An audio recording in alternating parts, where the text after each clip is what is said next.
Hey guys, Trevor Chikuti here from SpineWise, and today I want to talk to you about how migraines actually occur, because there's a lot of misconceptions about what a migraine is, how it occurs, what starts it, and part of that is all based upon old beliefs that migraines were just changes in blood supply in the brain, like we get a constriction and release, and that's what causes our issues, and that's actually not what we understand happens now. So, migraines themselves are basically an inflammatory cascade that happens over the brain that alters blood supply to the brain. How it basically works, at the front of the brain heading forward, at the front of the face heading forward, we have these group of nerves here called the trigeminal nerve, and this applies a sensation to all of your jaw, your teeth, your face, and up over to your forehead, as well as plus some of the areas within the neck too. So what ends up happening is when we get changes in input from the trigeminal nerve, whether it be from changes in biochemistry, whether it be from changes in stress, whether it be changes from the jaw function, from teeth function, any of these kind of things, that input gets gathered and enters your brain stem.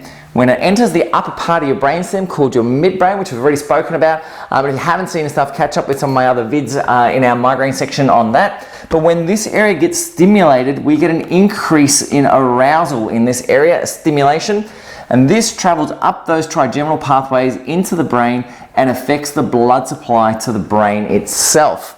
So it does that by setting off a cascade of inflammation that goes right over, which is done by a whole lot of different substances such as CGRP and glutamate and all these kind of neurochemicals. And the result of that is that they cause a restriction in blood supply, which then becomes progressive about the brain and slowly distorts brain function. And this is why some people will get changes in vision, changes in hearing, changes in sensation in all different parts, not necessarily their face, but in all different parts of their body.